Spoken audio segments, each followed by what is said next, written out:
नमस्कार। आज रेसिपी में आपण सहित सेयार करुच्ची एकदम Kolkata style vegetable chopper recipe. यही चॉप खाइबापी बहुत ही बढ़िया लगी था।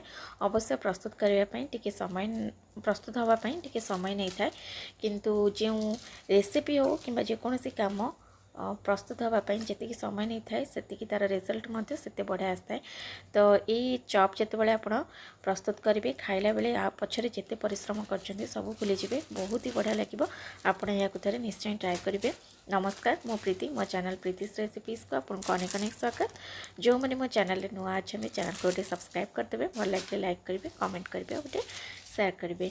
ये रेसिपी बनाने मुझे देखो प्रथम गोटे कड़ाई गोटे छोट चमच पान मधुरी आ गोटे छोट चमच जीरा किसी गोलमरीच को हल्का कि भाजी नेली।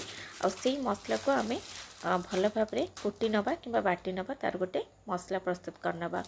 बर्तमान से कड़ाई रे और टिके अल्प तेल देकी किछि बादाम को देखंतु भाजी नउची।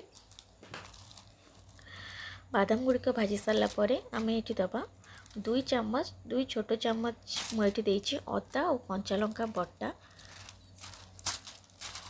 यही मसला देकी आम भल भाव टिके गोलई नवा। आम ऐड करबा हाफ टी स्पून हलदी गुंड, तापर याको भल भाव मिक्स करनवा।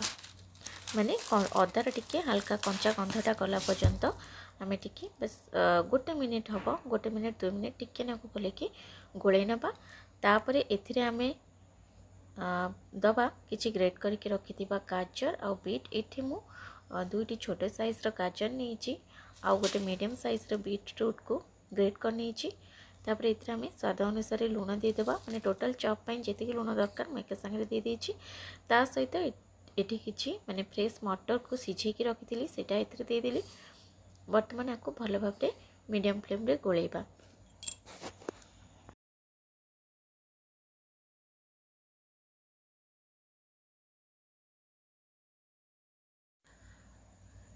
तो भले कि गोले सारा पर आपको कवर करके घोड़े की प्राय 3 मिनट पर्यंत मीडियम फ्लेम रे घोड़े दबा, जमती कि बीट आ गाजर भल भाव सीझीज। आउ ए देखते जो मैंने बीट आ गाजर जी पानी बाहर कथा बाहर के टिके सुखा सुखा टाइप रहीगला। तो ये स्टेज रे मु भजा बादाम को देदेली, ता सहित किसी धनिया पत्र दूची। तापर ये जो मसलाटा मुझे रेडी करी से गुंड करके देदेली। ता सहित ये 2टी बड़ साइज्र आलू को सिझे कि मुझे चकटिकी रखीदी सेटा मुझे देदेली। तापरे आलू देला परे ये सब को मिसेकी आम भल भाव गोलई नवा एकदम गोटे डो फॉर्म को आसला पर्यंत।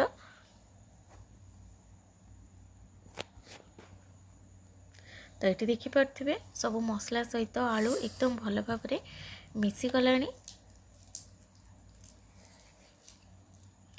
तापरे एथिरे आमे टिके भल बाइंडिंग आसवाई दबा गोटे चम्मच ब्रेड क्रम्स।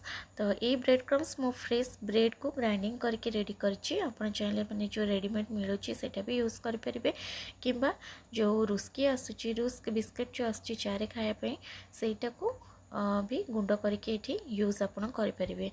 तो एठी मु सिंपल ब्रेड को ग्राइंडिंग करनी सेटा एथिरे दे दिली। तो देखि पारथिबे एकदम सुखा सुखा हो जाइए, एकदम परफेक्ट बाइंडिंग टाइप रो हो जाइए। वर्तमान को गोटे प्लेट रे मु काढ़ी भल भाव ठंडा हवा को दबा चॉपर मिक्सचर को।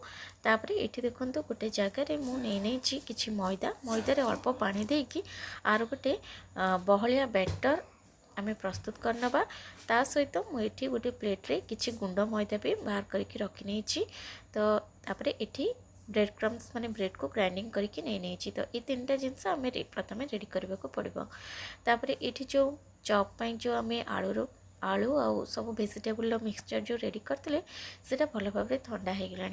तापर हाथ में अल्प टिके तेल लगेगी आपको आप सेप दे पारे, किंबा आपण मनपसंद जेकोसी सेप भी आपड़ दे पारे। तो यहीपरि भाव में प्रथम गढ़ी की मुझे सब गुड़ी को रखीदेली, माने जी मिक्सचर रे जी है से सब गढ़ी के रखीदेली। तो प्रथम आम जो गुंड मैदा अच्छी से प्रथम आम कोट करवा।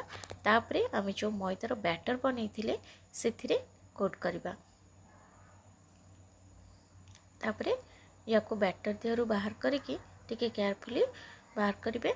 तापरे ये जो ब्रेड क्रम्स मु प्रस्तुत करी से देकी भल भाव कोट करके रेडी करनवा।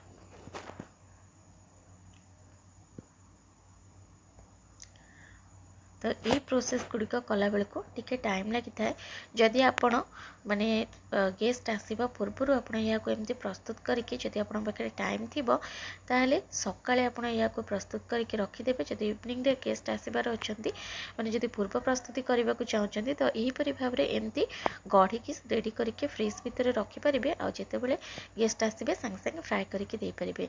तो देखो मुझे फ्रिज रे अधे घंटा पर्यंत रखीदी अध घंटा पर बाहर करके फ्रिज रू फ्राए कर कारण फ्रिज रखा द्वारा चॉपटा एकदम बहुत भल भाव सेट हो जाए आ फ्राए होला बेले ऊपर जो पार्टा बहुत बढ़िया क्रिस्पी होता है खावाई बहुत बढ़िया लगे। तापर आपको आम एकदम मीडियम फ्लेम रे लाल लाल करके फ्राए करनबा।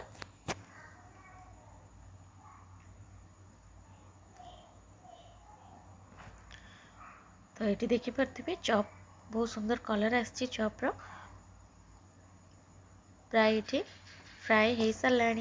तो आपड़ चाहिए पूर्वर एमती प्रस्तुत करके फ्रिज रे 3-4 घंटा पर्यंत रखिपारे किंबा जदि संध्यारे आप खाइबा चाहते सकाळे भी आपको रेडी करके फ्रिज रे रखिपारे आ संध्या बेले केवल फ्राए करके गरमा गरम खाइबे। तो ये आमर चॉप गुड़िक एकदम परफेक्ट कलर आसी जाइए। बर्तमान आपको मु बाहर कर नौ गोटे जगार तापर एकदम सेम प्रोसेस रे बाकी चॉप गुड़िक फ्राए करके आम ये रेडी करनबा। तो ये देखिपारे आमर एकदम क्रिस्पी एकदम टेस्टी आ टिके चटपटा वेजिटेबल चॉप रेडी हो गला। आपड़ यहीपरि भाव में वेजिटेबल चॉप घरे प्रस्तुत करके देखो आपको निश्चय पसंद आसो। आशा करुँच आज रेसिपी आपको भल लगी भल लगे चैनल को गोटे सब्सक्राइब करेंगे लाइक करेंगे कमेंट से निजर मतामत जन सहित गोटे शेयर करने को भूलें। ताले गोटे नेक्स्ट वीडियो रे आपण सहित देखा। नमस्कार जय जगन्नाथ।